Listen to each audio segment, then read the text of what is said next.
vamos falar sobre o PCC. Nós vamos falar sobre a facção criminosa de São Paulo que tem penetrado em diversas atividades econômicas. Investigações do Ministério Público contra o PCC apontam que a facção criminosa já atua como uma máfia e está infiltrada em organizações públicas. Segundo informações, a expansão do primeiro comando da capital começa com o domínio de territórios municipais e avança para operações na esfera internacional. O grupo tem penetrado em diversas atividades econômicas com suspeitas de atuação, inclusive em contratos ativos de gestão de resíduos, transporte e serviços públicos. A infiltração do crime organizado em empresas que prestam serviços essenciais evidencia uma ameaça significativa à ordem pública e ao bem-estar da população. Além do impacto direto na segurança, as ações do PCC enfraquecem as instituições públicas e desvirtuam a economia. Vamos contextualizar? Nas últimas semanas, nós tivemos algumas operações do GAECO de São Paulo desmantelando organizações que estavam dentro do poder público. Inicialmente, aqui na cidade de São Paulo, o primeiro comando da capital, o PCC, estaria praticando lavagem de dinheiro, sonegação de impostos com empresas de ônibus ligadas ao poder público municipal, ou seja, com contrato público. Ainda nessa semana, nós tivemos também uma outra operação do GAECO em cidades aqui, próximo a São Paulo e também do Alto Tietê, que demonstraram uma facilitação pelos poderes públicos, tanto em câmaras municipais quanto em prefeituras, para a licitação com empresas ligadas ao PCC. Membros do Poder Público Municipal, membros das câmaras de vereadores, inclusive presidente de Câmara envolvido nisso. Eu quero começar essa rodada com a nossa delegada Raquel Galinatti, que tem um trabalho já de combate às facções criminosas, e entender melhor como é que nós chegamos neste status, Raquel. O PCC se infiltrando no poder público aqui no estado de São Paulo. Boa tarde a todos os meus colegas e amigos de bancada. Boa tarde, Kobayashi, e a toda a nossa audiência. Realmente é triste, é vergonhoso e é vexatório a gente perceber que, para o sucesso de organizações criminosas, agora ilustrado, toda a população e a sociedade percebe e visualiza que é necessário a contaminação dentro de instituições de Estado. Agora, sobre essas investigações, eu tenho algumas colocações a serem feitas. Por exemplo, a gente percebeu que foi amplamente divulgado na imprensa a exclusão da Polícia Civil na atuação do GAECO, do Ministério Público, inclusive em atos de Polícia Judiciária, sendo de uma forma ginástica, né, um malabarismo constitucional, substituíram pela Polícia Militar. Em primeiro lugar, a lei, ela existe para ser cumprida por todos, inclusive o secretário de Segurança Pública. Ele, em suas decisões políticas, ele deve se ater à lei. A gente tem o artigo 144 na Constituição Federal, delimita muito claramente a atribuição de cada polícia. A Polícia Militar é uma polícia ostensiva preventiva, a Polícia Civil é uma polícia que tem atribuição investigativa. A subversão, o descumprimento de leis viola diretamente as garantias constitucionais. Em um Estado democrático de direito, quando uma instituição não cumpre a lei e usurpa a atribuição de outra instituição, quem corre o risco é a sociedade, é a população, nessa insegurança jurídica. A gente não pode admitir que atos de polícia judiciária sejam esses: atos de investigação, cumprimentos de mandado de busca e apreensão, interceptação telefônica e todos aqueles atos de polícia judiciária, seja por um simples ato político deslocado para outra instituição militar. A gente percebe que hoje, nessa situação que nós estamos, o que a gente precisa é combater o crime. As polícias, elas não podem ser instrumentalizadas para tentarem usurpar funções das outras. Quando a gente vê a Polícia Civil, de uma certa forma, sendo publicamente enfraquecida, desvalorizada e colocada de escanteio da sua própria atribuição, eu me pergunto, quem ganha com o enfraquecimento de uma polícia civil, de uma polícia investigativa, de uma polícia que tem atribuição legal e constitucional de desmantelar organizações criminosas através de atos legais de polícia judiciária, senão a própria bandidagem. Quem tá batendo palma, Nelsinho, é a própria bandidagem. Então a gente, só para concluir, eu sei que eu já tô falando demais, porque é um tema que realmente deixa todos os integrantes da polícia judiciária atônitos. Nós estamos percebendo o aniquilamento das atribuições da polícia judiciária, que não bastasse estar sem policiais, com déficit que supera 30% do efetivo, péssimos salários, agora sem prerrogativa e sem apoio institucional. É algo que a população não merece. Raquel, a gente vai voltar nesse tema, porque está na pauta, inclusive nós falaremos sobre essa treta agora, essa crise entre polícia militar e polícia civil aqui dentro do estado de São Paulo, só que a gente não precisava, né? Agora é a briga das instituições. Mas a gente volta agora para o tema do PCC, e eu quero te ouvir, Diego Tavares, como que a gente permitiu que a principal facção criminosa do Brasil agora estivesse dentro também do serviço público? Prestando serviço público, contratando com serviço público, ganhando dinheiro do contribuinte, do pagador de imposto, para lavar dinheiro sujo do tráfico de drogas.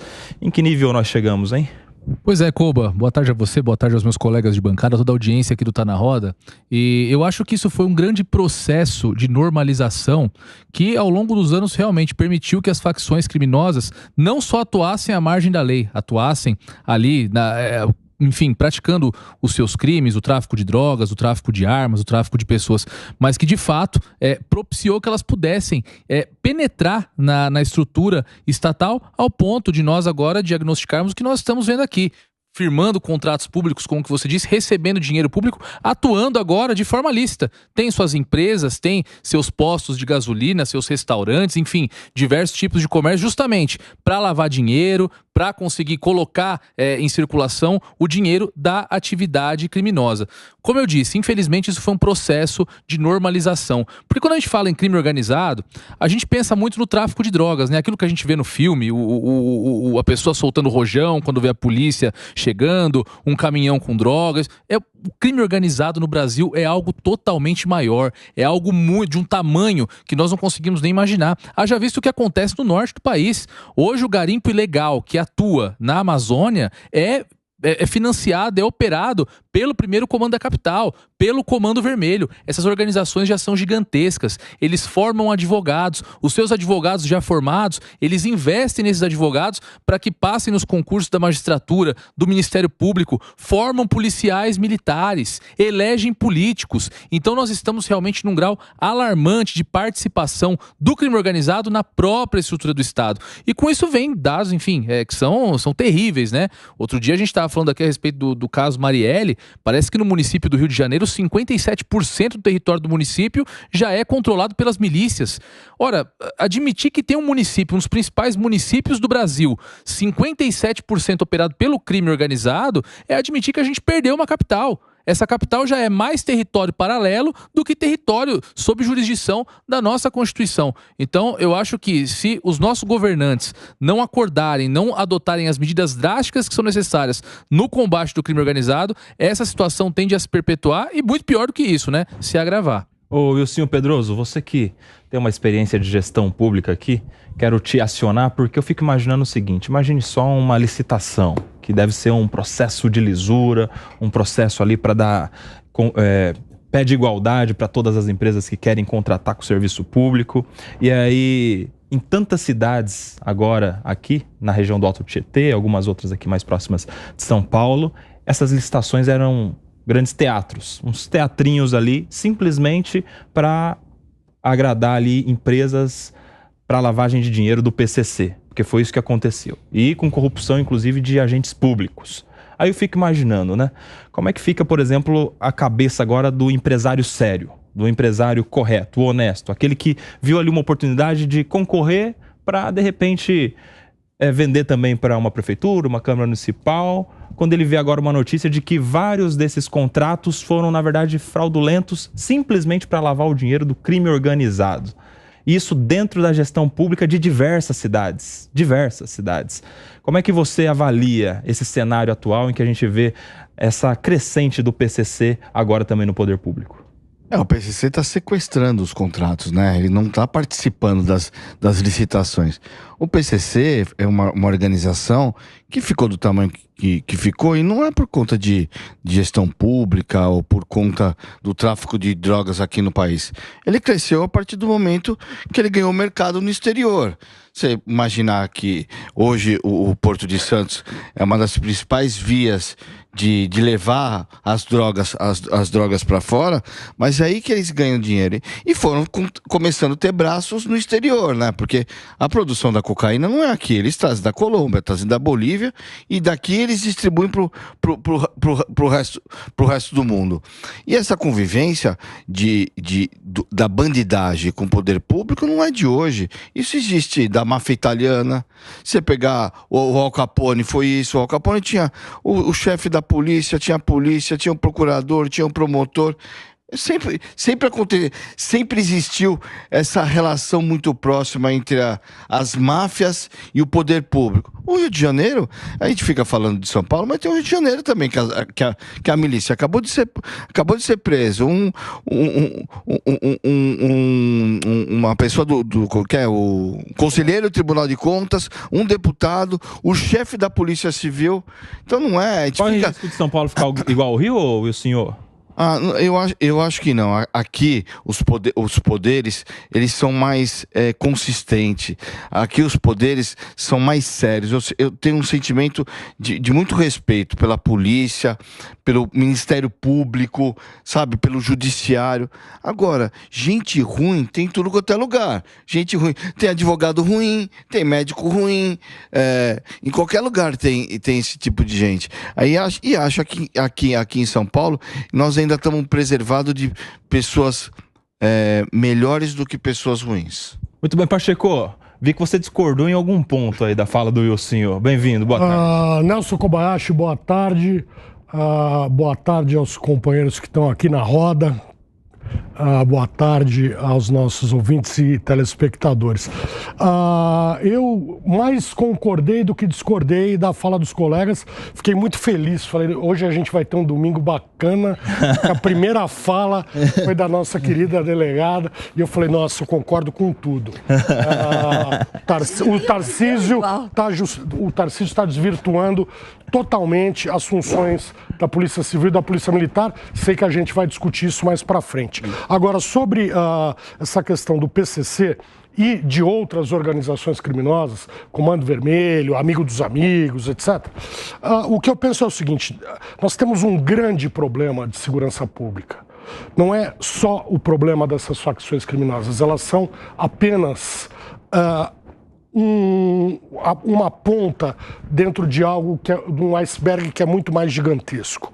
Agora, o que eu sempre venho repetindo é que não há vácuo de poder.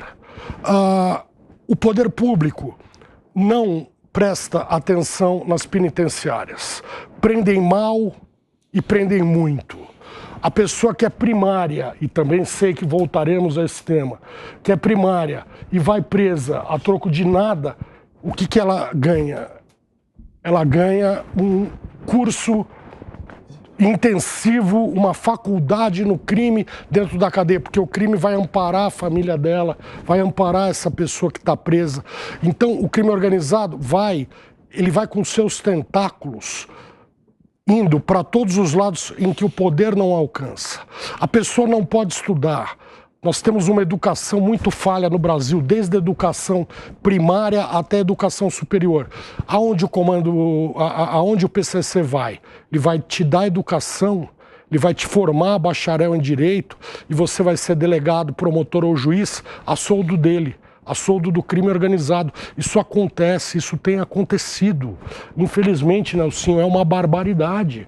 Mas isso é reflexo de anos e anos de políticas públicas em que o Estado não cuidou de prisões com condições minimamente dignas, não cuidou de educação, minimamente, não cuidou de educação. A educação pública nesse país, a educação de primeiro grau nesse país é uma vergonha. A educação pública de formação superior é muito difícil de entrar, então só aqueles que estudaram em bons colégios, só aqueles que são da classe média alta, da classe rica, conseguem entrar no ensino público.